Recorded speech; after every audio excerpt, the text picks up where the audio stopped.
السلام علیکم، آپ دیکھ رہے ہیں کے نیوز ایچ ڈی۔ میں ہوں حارث علی شیخ گیلانی۔ چلتے ہیں آج کی اہم خبروں کی طرف۔ Quality product by Khadim's Milk Foods, Sahiwal. ملکی اور غیر ملکی خبروں سے باخبر رہنے کے لیے ہمارے ساتھ رہیے۔ صوبائی وزیر کھیل و توانائی ملک فیصل ایوب کھوکھر کے علامہ اقبال میڈیکل کالج جناح اسپتال لاہور میں بورڈ آف مینجمنٹ کے ایگزیکٹو کمیٹی کے اجلاس میں خصوصی شرکت۔ وزیر اعلیٰ پنجاب مریم نواز شریف کی قیادت میں صحت کی معیاری سہولیات دور دراز علاقوں تک پہنچائی جا رہی ہے۔ ملک فیصل ایوب کھوکھر نے کہا کہ پنجاب کے سب سے بڑے ڈائلسس سینٹر میں جدید طبی سہولیات کی فراہمی قابل فخر ہے۔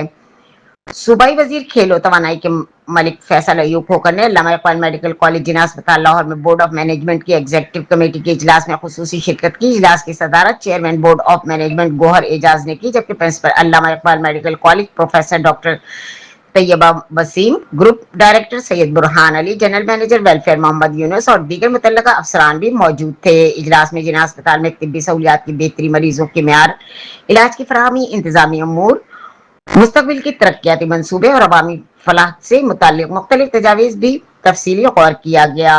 اس موقع پر گفتگو کرتے ہوئے صوبائی وزیر ملک فیصل ایوب کھوکھر نے کہا کہ وزیر اعلیٰ پنجاب مریم نواز کی قیادت میں صحت کی شعبے میں تاریخی اقدامات کیے جا رہے ہیں اور دور دراز دیہاتوں تک بھی معیاری علاج اور معالجے کی سہولیات فراہم کی جا رہی ہیں۔ ملک فیصل ایوب کھوکھر نے مزید کہا کہ حکومت پنجاب صحت کے شعبے میں جدید انفراسٹرکچر، طبی آلات کی فراہمی اور عوام دوست اصلاحات ذریعہ عوام کو بہترین طبی سہولیات فراہم کرنے کے لیے عملی اقدامات کر رہی ہے۔ انہوں نے شیخ اعجاز احمد ٹرسٹ کی فلاحی خدمات کو سراہتے ہوئے کہا کہ حکومت ایسے اداروں کے ساتھ مل کر عوام خدمت کے سفر کو مؤثر بنائے گی۔